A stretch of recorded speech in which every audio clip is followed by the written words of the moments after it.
여러분, 안녕하세요. 세상에 이런 사연이입니다. 오늘은 특별한 이야기를 들려드리려 합니다. 우리는 늘 나이 들어 자식과 함께 사는 것을 꿈꿉니다. 자식들과 손주들의 제잘거림 속에서 평화로운 노후를 보내는 것. 그것이 부모라면 누구나 꿈꾸는 소망이 아닐까요?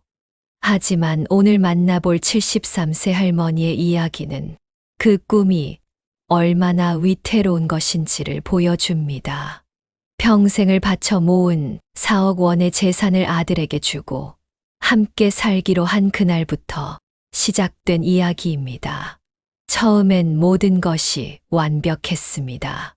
아침마다 손주들의 도시락을 싸주고 며느리의 직장 생활을 도와주며 가족의 끼니를 챙기는 일상이 그저 행복했다고 합니다. 하지만 시간이 흐를수록 균열이 생기기 시작했고 결국 그날 밤 한밤중에 아들의 집 현관 앞에서 쫓겨나듯 서 있어야 했습니다. 혈육이라는 이름으로 참아왔던 모든 순간들, 그리고 마지막에 할머니가 내린 충격적인 결단, 오늘 이 이야기를 끝까지 들어주시기 바랍니다. 우리의 부모님들, 그리고 앞으로 부모가 될 우리 모두의 이야기가 될 수 있기 때문입니다. 이런 사연을 더 많은 분들과 나누기 위해 구독과 좋아요도 꼭 부탁드립니다. 여러분의 작은 관심이 우리 사회에 큰 변화를 만들어낼 수 있습니다. 자, 이제 할머니의 이야기를 시작하겠습니다. 저는 그 시장에서만 30년을 살았어요. 1980년 아들이 초등학교 들어갈 때부터였죠.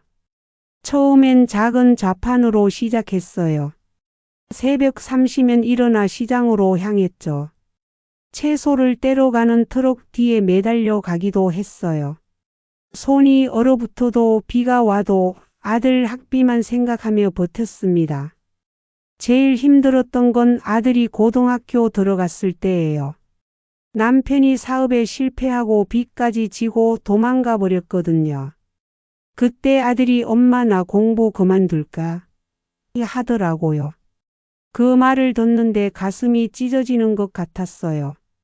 그날부터 채소 좌판의 반찬 가게도 시작했어요. 밤 12시가 넘어서야 가게 문을 닫았죠. 아들이 대학교 합격했을 때 그때 처음으로 제가 펑펑 울었어요. 기뻐서가 아니라 너무 죄스러워서였죠. 다른 애들은 학원도 다니고 과외도 받을 때 우리 아들은 혼자서 공부해야 했으니까요. 그래도 우리 아들이 얼마나 씩씩했게요. 도시락 싸들고 가면서도 엄마가 싸주는 도시락이 제일 맛있다고 그렇게 말하면서 항상 웃어주던 아들이었어요. 대학 4년 내내 등록금 걱정 안 시키려고 얼마나 애썼는지 몰라요. 진열대 앞에서 서서 잠드는 날도 많았어요. 허리가 굽어가는 줄도 모르고 일했죠. 장사가 잘 될 때는 하루 매출이 50만 원까지 나왔어요. 그렇게 번 돈으로 아들 대학 등록금도 내고 조금씩 저축도 했어요. 아들이 취직하고 며느리감을 만났다고 했을 때 그때 제 나이가 60이 넘었어요. 시장에서는 이미 할머니 장사꾼으로 통했죠. 첫 만남에서 며느리가 얼마나 예쁘고 똑똑해 보이든지 제가 번 돈으로 아들 결혼식도 멋지게 치러주고 싶었어요. 그래서 그때부터 2년 동안 더 열심히 일했어요. 그러다 3년 전 남편이 폐암으로 떠났어요. 30년 만에 처음 만난 건데 병원비 때문에 찾아왔더라고요. 마지막까지 병원비 달라고만 하다 가셨죠. 그래도 전 미워하지 않았어요. 내 아들만큼은 자기 아버지처럼 살지 말라고 그 교훈을 준 사람이니까요.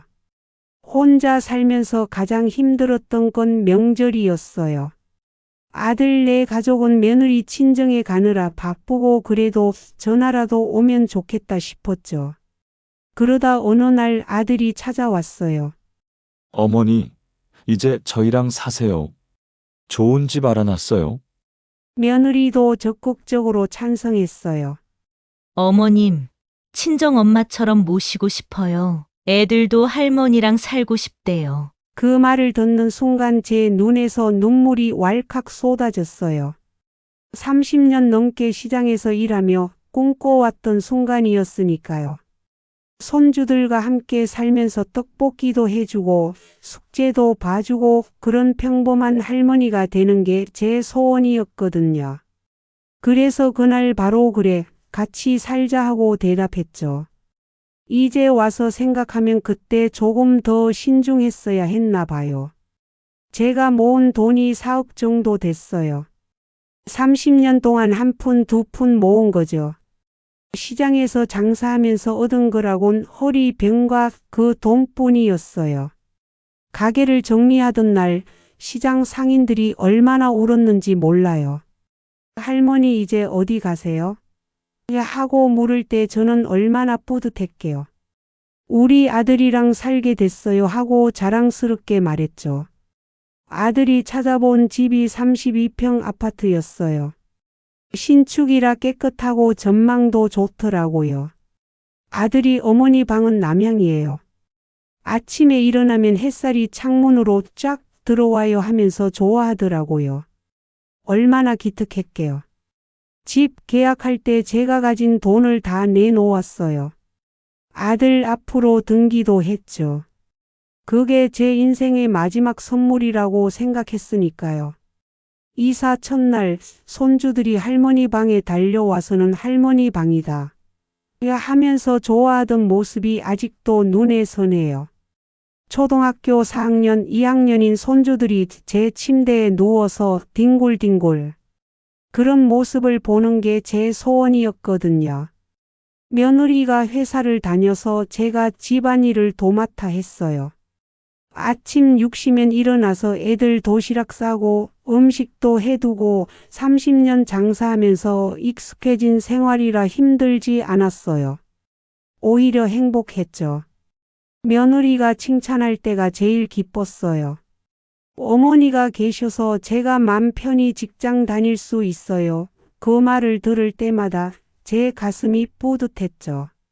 손주들 학교 시간에 맞춰서 간식도 준비해 뒀어요. 떡볶이, 김치전 시장에서 장사하면서 익힌 솜씨로 맛있게 해줬더니 손주들이 얼마나 좋아하던지. 할머니표 간식이 최고야. 하면서 먹을 때마다 제가 그렇게 행복할 수가 없었어요. 저녁에는 다 같이 식탁에 둘러앉아 밥을 먹었죠.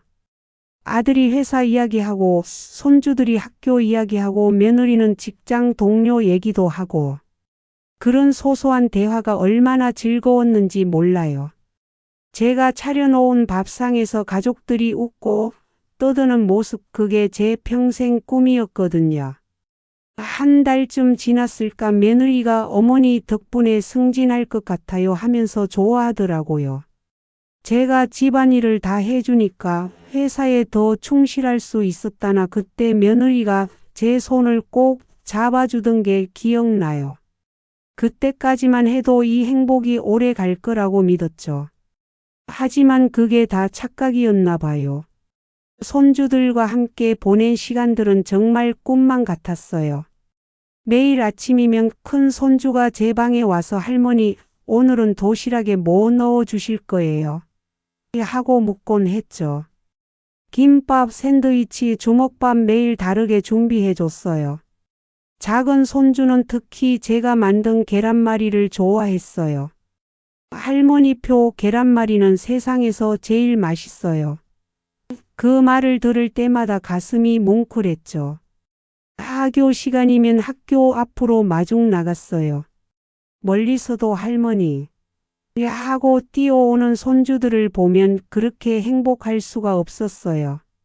손주들 손을 잡고 집으로 오면서 학교에서 있었던 일을 듣는 게 하루 중 제일 즐거운 시간이었죠. 큰 손주는 선생님한테 칭찬받은 이야기, 작은 손주는 친구들이랑 놀았던 이야기, 그런 이야기를 들으면서 걸어오는 길이 얼마나 설렜는지 몰라요. 주말이면 근처 공원에 가서 놀았어요. 제가 시장에서 장사할 때 못 해준 게 너무 많아서 손주들이 하자는 건 다 해주려고 했죠. 그네도 밀어주고 미끄럼틀도 타주고 다리가 아파도 손주들이 좋아하는 모습을 보면 그 통증도 다 잊었어요. 가끔은 공원 벤치에 앉아서 손주들 뛰어노는 모습을 보면서 이래서 사람들이 손주 키우는 맛에 산다고 하는구나 하는 생각이 들었죠. 일요일마다 가족들과 외식도 했어요. 아들이 좋아하는 삼겹살집도 가고 며느리가 좋아하는 일식집도 가고 그때만 해도 식구들이 저를 챙겨주는 것 같아서 행복했어요. 특히 손주들이 할머니 이거 맛있어요. 드셔보세요. 하면서 제 밥그릇에 반찬을 놓아줄 때 그때가 제일 행복했던 것 같아요. 명절 때는 더 특별했어요. 며느리랑 같이 부엌에서 음식을 하면서 이런저런 이야기를 나눴죠. 며느리가 회사 이야기도 하고 제가 젊었을 때 이야기도 하고 서로를 이해하게 되는 그런 시간이었어요. 손주들은 저라는 연습한다고 뒤에서 깔깔거리고 그런 모습을 보면서 이게 진정한 가족이구나 하는 생각이 들었죠. 가족 여행도 다녀왔어요. 바다로 갔는데 손주들이 모래성 만들자고 하더라고요. 저는 무릎이 아파서 모래사장에 앉기도 힘들었지만 손주들이랑 같이 모래성도 만들고 조개 껍데기도 주었어요. 그날 저녁 다 같이 회를 먹으면서 찍은 사진이 아직도 제 핸드폰에 있어요. 가끔 그 사진을 보면서 그때로 돌아가고 싶다는 생각을 해요. 이제와 돌아보면 그때가 제 인생에서 가장 행복한 시간이었던 것 같아요. 시장에서 30년을 장사하면서도 못 느껴본 그런 행복하지만 그 행복이 오래가지는 못했네요. 어느 순간부터 며느리의 표정이 달라지기 시작했거든요. 처음에는 작은 일이었어요. 제가 손주들 도시락을 싸는데 며느리가 갑자기 어머님, 애들 도시락은 제가 싸야죠 하더라고요. 괜찮다고 제가 하겠다고 했더니 요즘은 영양을 고려해서 싸야 해요. 어머님은 옛날 방식이라고 하는데 그 말에 순간 가슴이 찢어지더라고요. 30년 시장 장사하면서 수천 명 음식을 해줬는데 내 손주 도시락은 못 싸게 된 거죠. 그러더니 점점 심해졌어요. 제가 손주 방에 들어가서 청소를 하고 있는데 며느리가 어머님, 애들 방은 제가 할게요. 어머님이 하시면 물건들이 다 엉망이 돼요 라고 하더라고요. 저는 시장에서 수십 년을 장사하면서 얼마나 꼼꼼하게 가게를 정리하고 살았는데 그 말 한마디에 제 자존심이 무너져 내렸어요. 식사 시간도 달라졌어요. 어느 날부터 며느리가 아들과 손주들 식사를 따로 차리기 시작했어요. 어머님은 드시고 싶을 때 드세요.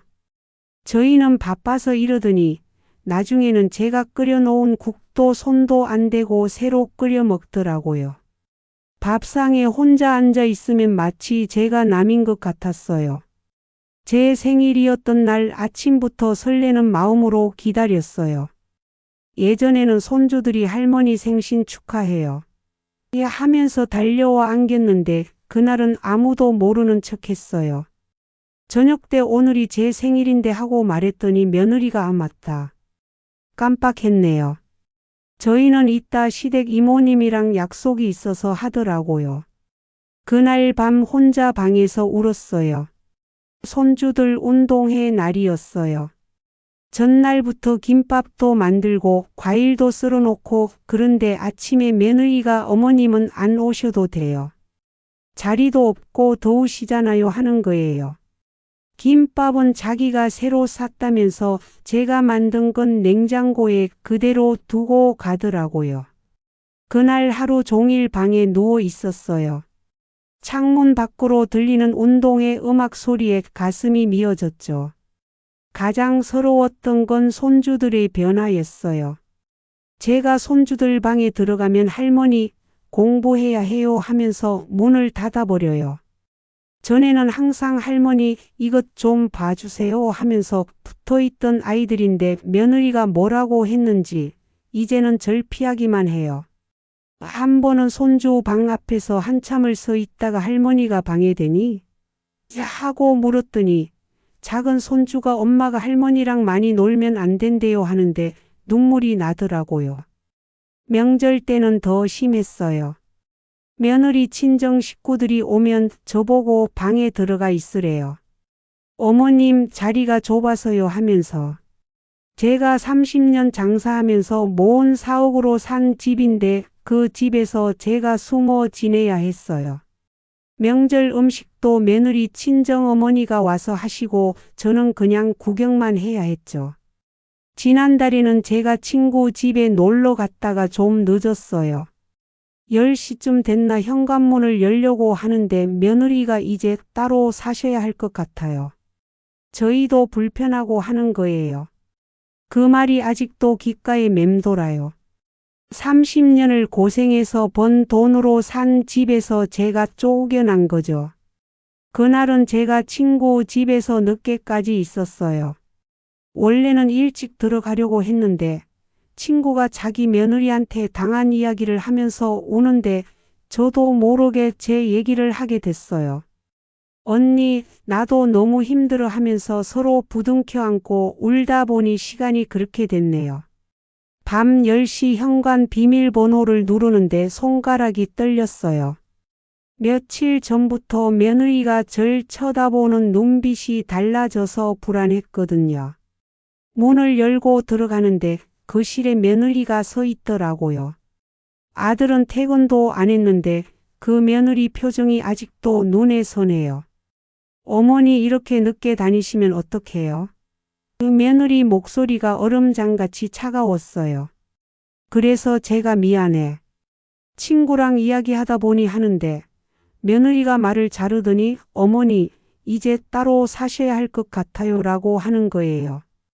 그 순간 온 몸에 피가 거꾸로 솟는 것 같았어요. 제가 30년을 일해서 번 돈으로 산 이 집에서 나보고 나가라고요. 입이 떨려서 왜? 이 말밖에 안 나오더라고요. 그러자 며느리가 숨겨뒀던 말을 전부 쏟아내기 시작했어요.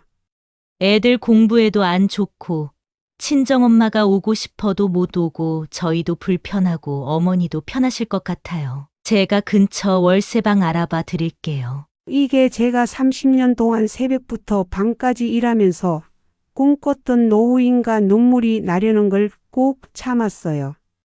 절대로 이 며느리 앞에서는 울어줄 수 없었으니까요. 애들은?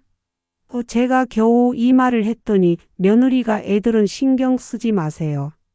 공부에 방해되니까 연락도 하지 마시고요. 애들한테 계속 옛날 얘기하시고 공부는 안 하고 놀기만 하라고 하시고. 순간 폭발할 것 같았어요. 내가 언제 애들 공부 방해했다고 도시락도 사주고 간식도 챙겨주고 숙제도 봐주면서 항상 공부 열심히 해라 했는데 이렇게 모함을 당하다니. 현관문 앞에 그대로 서 있었어요. 가방도 내려놓지 못한 채 다리가 후들후들 떨렸지만 한 발자국도 움직일 수가 없었어요. 30년 장사하면서 이렇게 무릎이 떨려본 적이 없었는데 아들한테 전화할 거야 떨리는 손으로 전화를 걸었어요. 벨이 1번, 2번, 5번째야 받더라고요. 어머니, 저희 와이프 말씀 들으셨죠? 저희도 많이 고민했어요. 어머님도 따로 사시는 게 편하실 것 같아서. 이게 제 아들이 맞나? 제가 장사해서 번 돈으로 대학도 보내고 결혼도 시켜주고 이 집도 사준 제 아들이 맞나? 전화기 너머로 며느리가 뭐라고 속삭이는 소리가 들렸어요. 아들은 며느리 말만 듣고 자기 어미 말은 들으려고도 하지 않더라고요. 그날 밤 처음으로 모텔이란 데를 가봤어요. 평생 이런 데서 잠을 자볼 줄은 몰랐지요. 침대에 누워서 천장을 보는데 옛날 생각이 스치듯 지나가더라고요. 아들 대학 등록금 마련하려고 밤늦게까지 장사하던 일, 결혼할 때 신혼집 사주려고 적금들 털었던 일, 그 모든 게 주마등처럼 스쳐 지나갔어요. 그런데 갑자기 머릿속에서 뭔가가 딱 하고 끊어지는 느낌이 들었어요. 지금까지 저는 엄마로만 살았지, 나로는 살지 못했다는 생각이 확 들더라고요. 자식이 배신해도 무조건 참고 희생해야 한다는 건 이제는 아니라고 생각했어요. 저도 이제 제 인생을 살아야 했어요. 그날 밤 한숨도 못 잤어요. 대신 평생 처음으로 진짜 나에 대해서 생각했죠. 새벽에 결심했어요. 더 이상은 며느리한테 꾸벅꾸벅 절하고 죄송해요 소리 안 할 거예요. 내 돈으로 산 집에서 쫓겨날 이유도 없고. 다음 날 아침 일찍 바로 법무사 사무실로 갔어요. 다행히 집 등기가 아직 안 된 상태였거든요. 법무사님이 어머님이 결단을 잘 하셨어요. 지금 취하시면 됩니다 라고 하시더라고요. 그렇게 제가 평생 모은 돈으로 산 집을 지키기로 했어요. 아들과 며느리가 놀랄 표정이 눈에 선하지만 이제는 제가 선택할 차례였으니까요. 저는 더 이상 착한 엄마로 살지 않기로 했어요. 이제부터는 그냥 저로 살려고 해요. 모텔을 나와서 일주일 동안 친구 집에서 지냈어요. 그 일주일이 제 인생에서 가장 길게 느껴졌죠.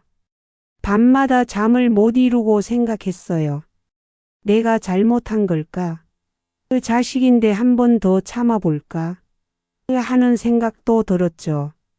하지만 그때마다 며느리가 했던 말들이 떠올랐어요.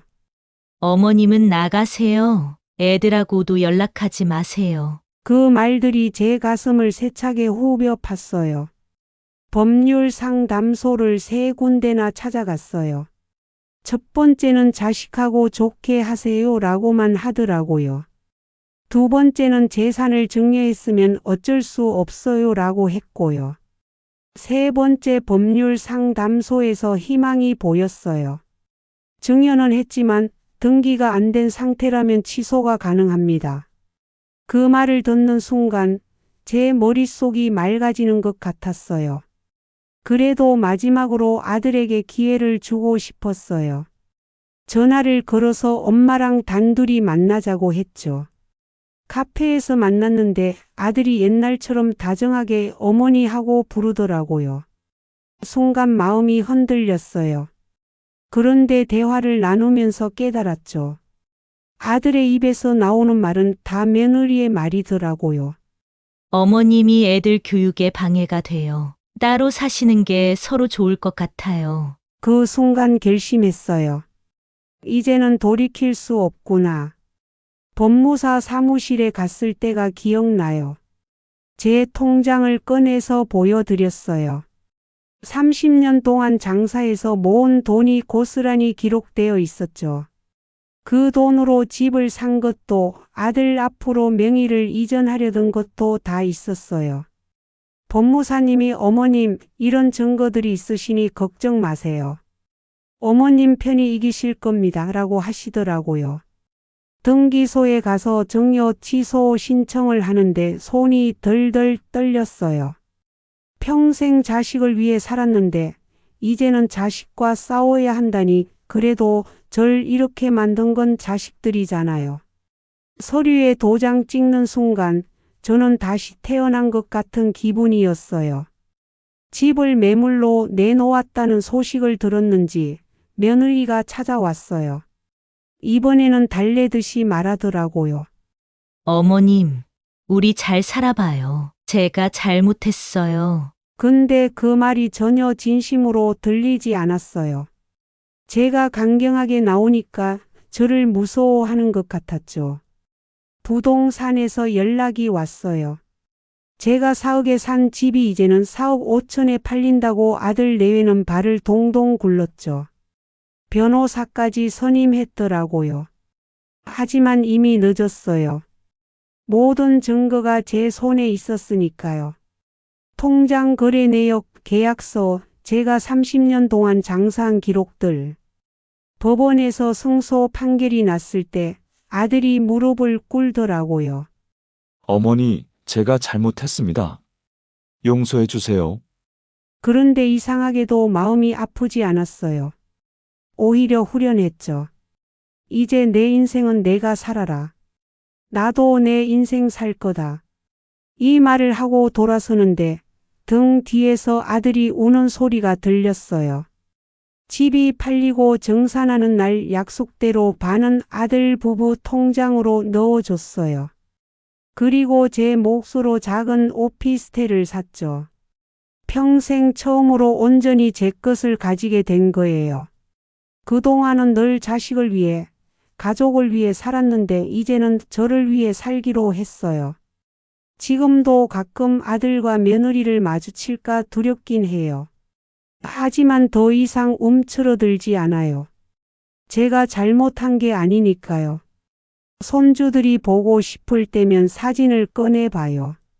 언젠가는 이 할머니를 찾아올 날이 있겠죠. 그때까지 전 당당하게 제 인생을 살아갈 거예요. 제가 산 오피스텔은 작지만 제 마음대로 할 수 있는 곳이에요. 처음으로 제가 원하는 대로 꾸며봤어요. 평생 자식 뒷바라지 하느라 한 번도 못 해본 일이었죠. 주황색 커튼도 달고 화분도 놓고 매일 아침 제가 고른 커튼 사이로 들어오는 햇살을 보면서 이제 정말 내 삶을 사는구나 하는 생각이 들어요. 복지관에 다니기 시작했어요. 처음에는 머뭇거렸죠. 이 나이에 뭘 하면서요. 그런데 용기를 내서 가보니 저보다 더 나이 드신 분들도 열심히 배우고 계시더라고요. 스마트폰 교육도 받고 노래 교실도 다니고 이제는 카톡으로 친구들이랑 대화도 하고 유튜브로 좋아하는 방송도 볼 수 있어요. 특히 뜨개질 모임이 제일 즐거워요. 다들 저처럼 자식 때문에 상처받은 분들이 많으세요. 뜨개질 하면서 이야기를 나누다 보면 시간 가는 줄 모르겠어요. 작은 목도리 하나를 완성할 때의 그 뿌듯함이란 제가 30년 장사하면서도 못 느껴본 감정이에요. 얼마 전에는 미용사 자격증에 도전했어요. 젊었을 때 한번 배워볼까 했다가 포기했던 건데 이제라도 시작했어요. 아직 손이 서툴러서 연습하는데 시간이 많이 걸리지만 하나씩 배워가는 게 즐거워요. 어제는 처음으로 파마를 성공했다고 선생님이 칭찬해 주셨어요. 물론 힘들 때도 있어요. 마트에서 장을 보다가 손주들이 좋아하던 과자를 보면 가슴이 찡하고 명절이나 기념일에는 더 그립죠. 하지만 이제는 제가 선택한 삶이니까 후회하지 않아요. 그동안 제가 얼마나 헌신적으로 살았는지 이제야 그걸 돌아보게 됐어요. 가끔 며느리 친구분이 연락을 주세요. 손주들이 절 많이 찾는다고, 특히 작은 손주가 할머니는 왜 안 오시지? 하면서 울었다고 하더라고요. 마음이 아프지만 지금은 때가 아닌 것 같아요. 손주들이 좀 더 자라서 할머니를 찾아올 때까지 제가 더 단단해질 시간이 필요해요. 요즘은 매일 일기를 써요. 그날 있었던 일, 느낀 감정들을 솔직하게 적어요. 오늘은 복지관에서 친구들이랑 웃으면서 노래를 불렀다. 오늘은 손주 생각이 나서 많이 울었다. 이렇게 글로 쓰다 보면 마음이 정리되는 것 같아요. 지금 이 이야기를 들으시는 분들께 꼭 하고 싶은 말이 있어요. 자식이라고, 가족이라고 해서 무조건 참고 희생하실 필요 없어요. 저처럼 후회하지 마시고 일찍 깨닫기를 바라요. 당신의 인생은 당신의 것이니까요. 저도 이제야 깨달았어요. 70이 넘어 새로운 시작을 하는 게 두렵지만 그래도 이렇게라도 시작하길 잘했다고 생각해요. 마지막으로 이 영상을 보고 계신 분들, 부모님께 전화 한 통 해주세요. 잘 계시죠? 이 한마디면 충분해요. 그리고 이런 이야기들이 더 많은 분들에게 전해질 수 있도록 구독과 좋아요도 부탁드립니다. 저처럼 혼자 끙끙 앓고 계신 분들에게 작은 힘이 되었으면 좋겠어요. 이제 저는 새로운 인생을 살아보려고 해요. 늦었다고 생각하지 않아요. 지금이라도 시작할 수 있다는 게 감사하죠. 여러분도 각자의 자리에서 힘내시고 행복하셨으면 좋겠습니다. 긴 이야기 들어주셔서 감사합니다.